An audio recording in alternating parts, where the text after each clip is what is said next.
Thank you, Madam President.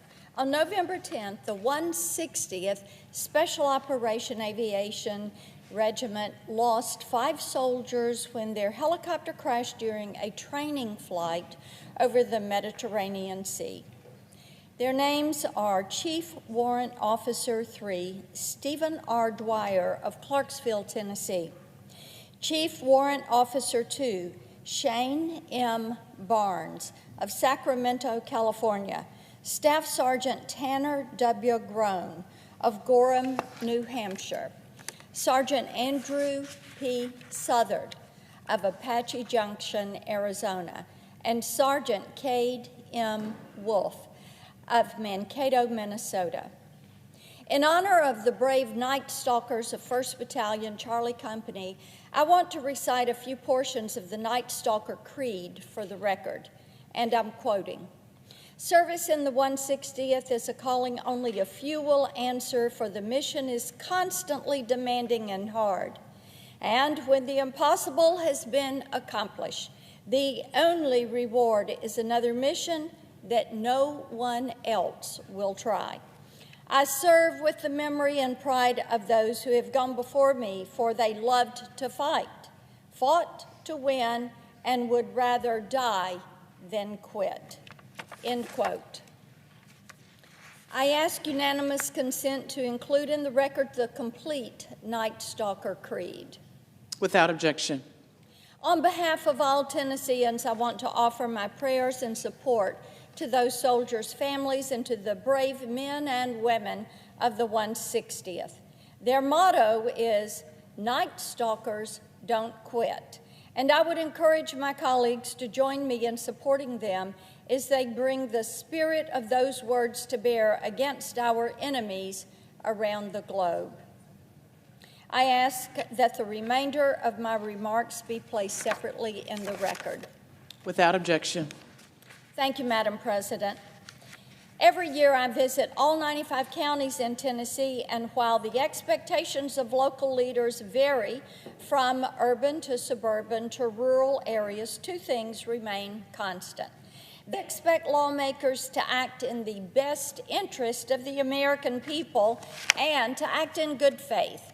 Now, last Thursday, Chairman Durbin and Democrats on the Senate Judiciary Committee seemed to fail those tests, according to Tennesseans, because when they convened the hearing, they wanted to authorize subpoenas for Harlan Crow, Leonard Leo, and Robert Arkley.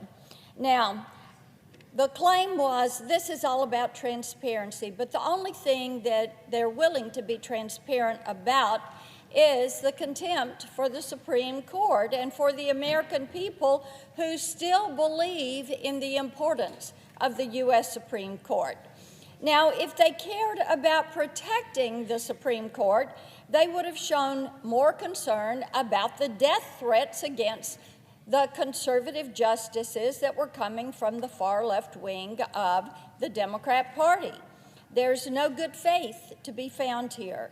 This is yet another political assault against conservative justices who issue decisions that many of the Democrats do not like, and we have seen it before.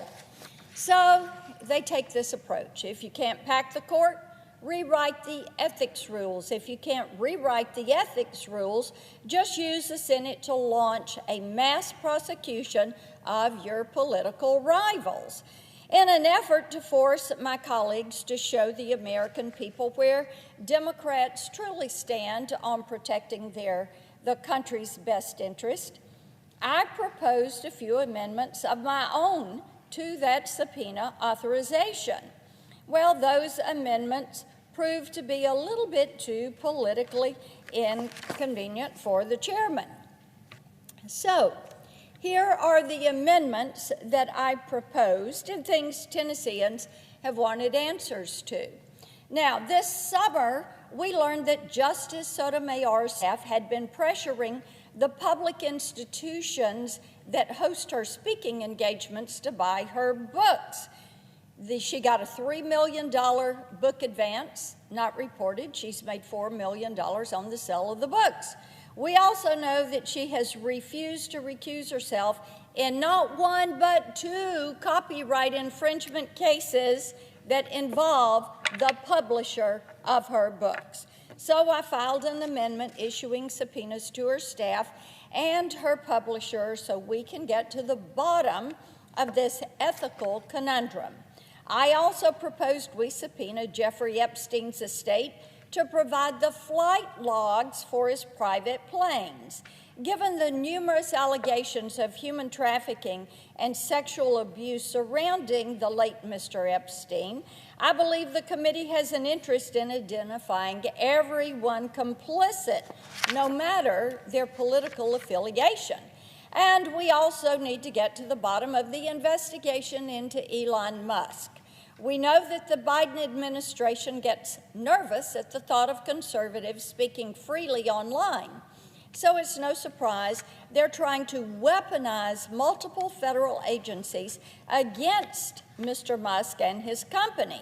I proposed a subpoena to compel the DOJ and the FTC to turn over all documents related to that sham investigation.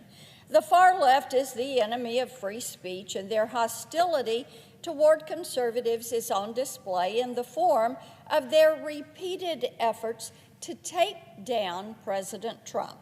So I filed a subpoena amendment for all documents related to any political donations made by Special Counsel Robert Mueller's staff.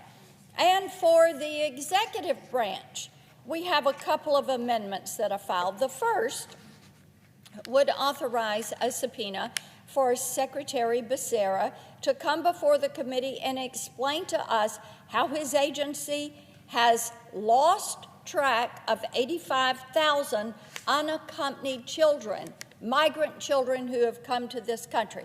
I've talked about this several times on the floor. How can you lose track of 85,000 migrant children? They did it. We need to know, so that's why they're getting a subpoena. The second would subpoena the DOJ to provide all documentation concerning the termination of the China initiative. Now, that was one of the best tools we have had to fight against Chinese espionage and Chinese spies on U.S. soil. Now, if I were Chairman Durbin, I wouldn't want to debate those subpoenas either, because they strike at the heart of one of the Biden administration's most dangerous governing principles. There are two tiers of justice in this country. Obviously, that's the way this administration wants it. There is one tier of justice for people the Democrats need to protect and for their cronies and buddies and friends, and one for people that the Democrats need to destroy to maintain their hold on power. Tennesseans are deeply afraid of what this means because they know where they stand in this new approach of two tiers of justice. I don't know if or when Chairman Durbin will reconvene to discuss these subpoenas, but I hope that when the time comes, he will abandon this latest assault on the Supreme Court and allow the committee to pursue real accountability. Madam President,